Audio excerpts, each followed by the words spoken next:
Hello everyone, आज के इस वीडियो में हम कवर करेंगे क्लास 12 फिजिक्स चैप्टर नंबर 2 से topic relation between electric field and potential difference. सबसे पहले हम इसे एक फिगर की हेल्प से समझते हैं। Suppose there is an electric field which is directing towards right. In this electric field we mark 2 points capital B and capital A। इस रिलेशन को जो हमें इस डेरिवेशन में रिलेशन समझना है, इसे इस्टेब्लिश करने के लिए हमें फिगर को समझना पहले बहुत इंपॉर्टेंट है।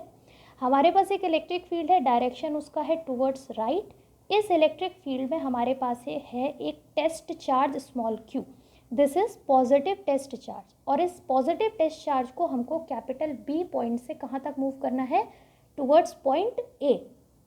अब आपको ये समझना है कि जब ये बोला जाता है कि there is electric field present, अगर इलेक्ट्रिक फील्ड प्रेजेंट है तो इसका मतलब ये है कि कहीं ना कहीं पर कुछ पॉजिटिव चार्जेस होंगे जो इस इलेक्ट्रिक फील्ड को जनरेट कर रहे होंगे, क्योंकि इलेक्ट्रिक फील्ड का डायरेक्शन क्या होता है? Always away from the electric field. तो अगर direction of electric field towards right है तो इसका मतलब क्या है कि इस जगह पर या फिर इस डायरेक्शन में there will be some positive charges which are generating this electric field. अब अगर इस डायरेक्शन में कोई नेगेटिव चार्ज नहीं है तो ये जो इलेक्ट्रिक फील्ड से किस डायरेक्शन में जाएंगी? कहाँ तक जाएंगी? Towards infinity.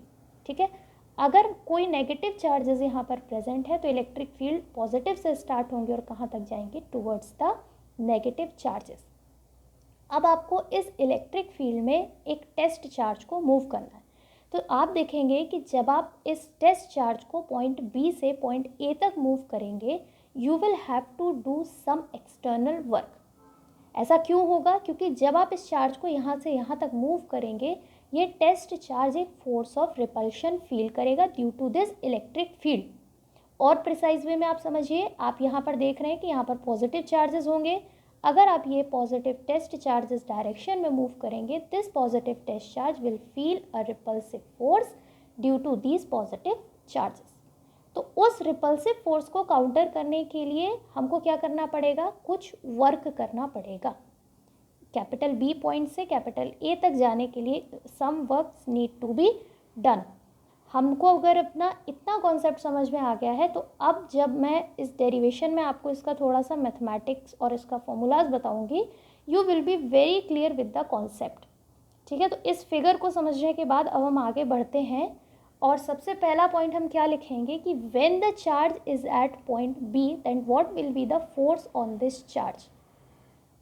तो हमारी फर्स्ट लाइन होगी फोर्स ऑन चार्ज, आप इसको टेस्ट चार्ज भी बोल सकते हैं, force on charge Q when it is placed at B। जब ये चार्ज B पर है तो इस पर फोर्स कितना लगेगा? फोर्स का फॉर्मूला हम जानते हैं, charge multiply by electric field. और अभी हम सिर्फ क्या लिख रहे हैं? फोर्स का मैग्नीट्यूड।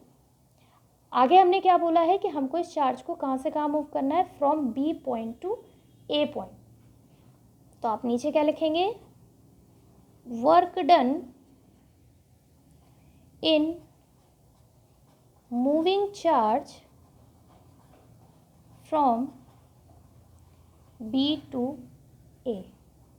इसको हम पहले डिनोट कर लेते हैं। किससे डिनोट करेंगे? WBA। इसको आप रीड कैसे करेंगे? Work done in moving test charge from point B to A। सपोज आपको कोई यहाँ पर BA ना देकर PQ लिख दे तो आप उसको यहाँ पर BA की जगह क्या लिख देंगे? Work done in moving the charge from P to Q। यहाँ पर आपको कहाँ से कहाँ मूव करना है? From B to A। तो जिस तरह से आप पॉइंट्स लेंगे उसी के हिसाब से आप उसका नोटेशन दे सकते हैं। पोटेंशियल डिफरेंस के फॉर्मूला से हमें पता है कि दो पॉइंट्स के बीच का जब हम पोटेंशियल डिफरेंस निकालते हैं तो हम उस फॉर्मूले को कैसे लिखते हैं? Potential at final point minus potential at initial point. आप कहाँ से स्टार्ट कर रहे हैं? एट फ्रॉम पॉइंट B कहाँ तक जा रहे हैं? Till point A। तो आपका फाइनल पोटेंशियल क्या हो जाएगा? VA, और इनिशियल पोटेंशियल क्या हो जाएगा? VB। और दोनों का डिफरेंस ही क्या कहलाता है? Potential difference. This is equal to work done in taking the charge from B to A divided by that charge. तो आप यहाँ पर कौन सा चार्ज लेकर आ रहे हैं? स्मॉल q, तो आप उसे स्मॉल q से डिवाइड कर देंगे। So this is the potential difference V A minus V B is equal to W B A divided by Q. अब वर्क का हमको फॉर्मूला पता है, वर्क का सिंपल फॉर्मूला क्या होता है, फोर्स इनटू डिस्प्लेसमेंट। वर्क आपका क्या होता है, फोर्स इनटू डिस्प्लेसमेंट और डिवाइड बाय चार्ज, ये आपका एज इट इज लिख दिया जाएगा। ठीक है, अब अगर हम वर्क के फॉर्मूले के बारे में बात करें तो फोर्स इनटू डिस्प्लेसमेंट, या फिर हम इसे मैथमेटिकली कैसे लिख सकते हैं, F D L cos theta. Mathematically आपका क्या हो जाएगा, ये F D L cos theta and divided by आपका क्या रहेगा, स्मॉल क्यू। एफ क्या होता है आपका force, dl is the displacement, cos theta is the angle between force and the length, or it is the angle between force and displacement। तो यहाँ पर हम फिगर में भी अपना dl डिनोट कर देते हैं। सो this is the displacement from B to A, we are displacing by a very small length and that is denoted by small dl। ठीक है, तो अभी हमने क्या लिखा, we have written the formula for work F dl cos theta and अब आपको क्या देखना है कि cos theta का वैल्यू क्या है। अब आप देखिए यहाँ पर आपको चार्ज को मूव करना है किस डायरेक्शन में, from point B to A। जब आप चार्ज को B से A तक मूव करते हैं तो आप देख रहे होंगे कि जो इलेक्ट्रिक फोर्स का डायरेक्शन है वो कहाँ है, टूवर्ड्स राइट। इसको मैं एक एरो की हेल्प से शो कर दूंगी। So this is the direction of electric force, इसको आप एफ ई से डिनोट कर सकते हैं। This is the direction of electric force. Force का direction is towards right and we are displacing our charge particle towards left. Force किस direction में लग रहा है, इस चार्ज पर राइट डायरेक्शन में। पार्टिकल को आप डिस्प्लेस या फिर चार्ज पार्टिकल को आप डिस्प्लेस किस डायरेक्शन में कर रहे हैं, टूवर्ड्स लेफ्ट डायरेक्शन। तो इन दोनों के बीच का एंगल कितना हो जाएगा आपका 180 डिग्री। तो हमने जो वर्क का फॉर्मूला लिखा है उसमें हम क्या लिख सकते हैं, हम फॉर्मूला कंटिन्यू करते हैं। The formula will be V A minus V B is equal to F D L cos theta. तो आप इसको सिंपली लिख सकते हैं एफ डी एल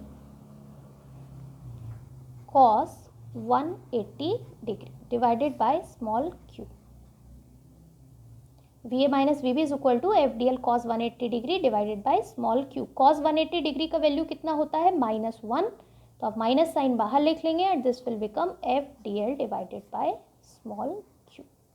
तो हमने यहाँ पर क्या फाइंड आउट कर लिया है, potential difference is equal to minus F D L divided by q। अब आपको क्या करना है, ये f का वैल्यू पुट करना, और f क्या है, इलेक्ट्रिक फोर्स, और इसका वैल्यू कितना हम ऑलरेडी लिख चुके हैं, q इंटू ई। तो now we will simply put the value of capital F from this equation and the value of f will be q into E. तो डेरिवेशन को कंटिन्यू करते हैं और आगे हम लिखना स्टार्ट करते हैं। f का value V A minus V B will be, f का वैल्यू आप रखेंगे minus q into E D L divided by small q। q से q आपका कैंसिल हो जाएगा और आपका पोटेंशियल डिफरेंस कितना आ जाएगा, V A minus V B is equal to minus E dot D L. या फिर आप इस डिफरेंस को एक और तरह से डिनोट कर सकते हैं, that will be D V is equal to minus E dot D L. अब आप फाइनली रिलेशन लिख लेंगे, E is equal to, your final relation will be now E is equal to minus dV by dl. Okay, so this is the relation between electric field and potential difference। ये आपका dV क्या है, potential difference. Potential difference dV हम किसको लिख रहे हैं, VA minus VB को। इसको आप कैसे रीड करेंगे, potential at final point minus potential at initial point. E is the electric field and this is the relation between electric field and the potential difference। इसका हमारा जो नेक्स्ट लेक्चर होगा उसमें हम डिस्कस करेंगे कि ये नेगेटिव साइन क्या डिनोट करता है, हम इस रिलेशन को कैसे वेक्टर फॉर्म में लिख सकते हैं, और हमारा एक और डिस्कशन होगा जिसमें हम ये बताएंगे कि क्या होगा अगर हम इस चार्ज को अलोंग दिस लाइन मूव ना करके किसी भी रैंडम डायरेक्शन में मूव करेंगे। ठीक है, तो ये जो इसी डेरिवेशन से ही रिलेटेड जो स्मॉल टॉपिक्स है, we will discuss those topics in our next lecture.